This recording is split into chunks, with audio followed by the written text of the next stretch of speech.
दोस्तों आज हम बात करेंगे विश्व के सबसे धनी व्यक्ति के बारे में जिन्होंने अपनी आय का 11% शिक्षा पर खर्च किया। एक मुस्लिम शासक होने के बाद भी बनारस हिंदू विश्वविद्यालय को 10 लाख रुपए का दान दिया, मुस्लिम विश्वविद्यालय को 5 लाख रुपए का दान दिया, कई सारे मंदिर बनवाए और कई सारे मंदिरों में जमीन भी दान दी। और यहाँ ही तक नहीं दोस्तों, जिन्होंने डॉक्टर B.R. अम्बेडकर जी को 54 एकड़ जमीन दान में दे दी। दोस्तों बात करेंगे हम आज ऐसे शख्स के बारे में जिनका नाम है मीर उस्मान अली खान। दोस्तों जो कि एक मुस्लिम शासक थे जिन्होंने कभी भी हिंदू मुस्लिम या किसी भी तरह से भेदभाव नहीं किया। देखिए वीडियो को पूरा शुरू से अंत तक, आपको भी गर्व होगा। जिन्होंने हिंदू विश्वविद्यालयों से लेकर मंदिरों तक दान किया और कई मंदिर भी बनाए, और जबकि वह खुद मुस्लिम थे, मुस्लिम शासक थे। दोस्तों बने रहे वीडियो पर, आज बात करेंगे हम इनके बारे में। दोस्तों मैं सुनील बहुत स्वागत करता हूं आप सभी का। दोस्तों निजी तौर पर शिक्षा ग्रहण करने के बाद उस्मान अली ने 29 अगस्त 1911 को छठे निजाम महबूब अली खान से पदभार संभाला।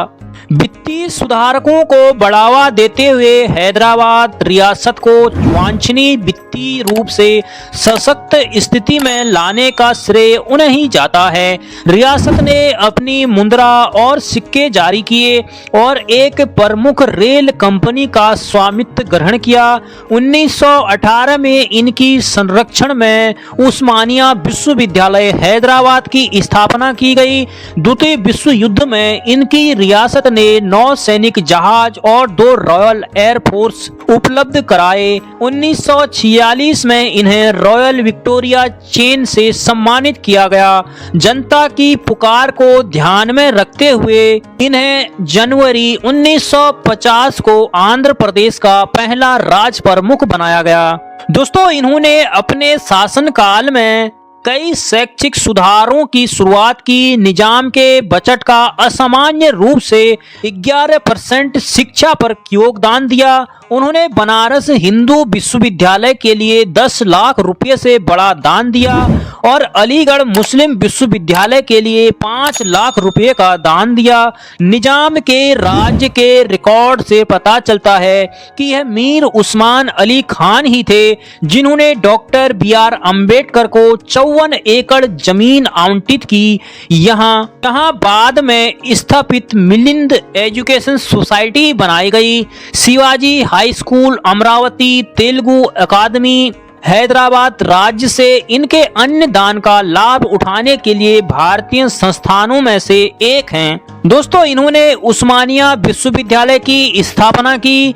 आज यह भारत के सबसे बड़े विश्वविद्यालयों में से एक हैं। स्कूल, कॉलेज और अनुवाद के लिए एक विभाग की स्थापना की गई थी। प्राथमिक शिक्षा अनिवार्य कर दी और गरीबों के लिए मुफ्त प्रदान की। इनकी शिक्षा के क्षेत्र में महत्वपूर्ण योगदान दिया। दोस्तों बता दें कि 1941 में दोस्तों इन्होंने हैदराबाद स्टेट बैंक, बाद में इसका नाम बदल दिया, स्टेट बैंक ऑफ हैदराबाद कर दिया। 2017 में स्टेट बैंक में विलय कर दिया। राज्य के केंद्रीय बैंक के रूप में यह 8 अगस्त 1941 को हैदराबाद स्टेट में अधिनियम के तहत स्थापित किया गया था। बैंक ने हैदराबाद की मुद्रा उस्मानिया सिक्का में कामयाब रहे। यह भारत का एकमात्र राज्य था जिसमें हैदराबाद के बैंक नोट्स अपनी मुद्रा हैदराबादी रुपया था। Bank mercantile bank of Hyderabad जैसे राजा पन्ना लाल मिट्टी की स्थापना 1935 ने की थी। दोस्तों 1908 के महान मूसी बाढ़ के बाद 50,000 लोग मारे गए। निजाम ने 2 बड़ी झील उस्मान सागर और हिमायत सागर का निर्माण किया। पूर्व का नाम खुद के नाम पर रखा था और दूसरी झील उनके बेटे आजम जहां मीर हिमायती अली खान के नाम रखा गया था। इनका फायदा हैदराबाद की प्रजा आज भी 2024 तक उठा रही है।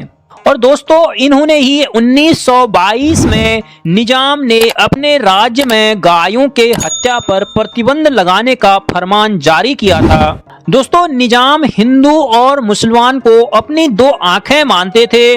उन्होंने कई मंदिरों की प्रगति के लिए कई बार सोने एवं पैसों से दान किया। आंध्र प्रदेश अभिलेखागार की फाइलों से पता चलता है कि निजाम ने यादगीर गुट्टा मंदिर के लिए 8,25,825 रुपये, भद्रांचल मंदिर के लिए 50,000 रुपये, श्री रामबाग मंदिर के लिए प्रति वर्ष 5,000 रुपये और तिरुपति वेंकटेश्वर मंदिर के लिए प्रति वर्ष 8,000 रुपये दान किया था। उन्होंने प्रसिद्ध रुद्रेश्वर स्वामी मंदिर के अलावा मदनपेट, शंकराबाग, गोल नाका के मंदिरों के प्रति वार्षिक अनुदान भी तय किए थे और उन्होंने ही श्री सीताराम स्वामी मंदिर के लिए जमीन भी दी थी।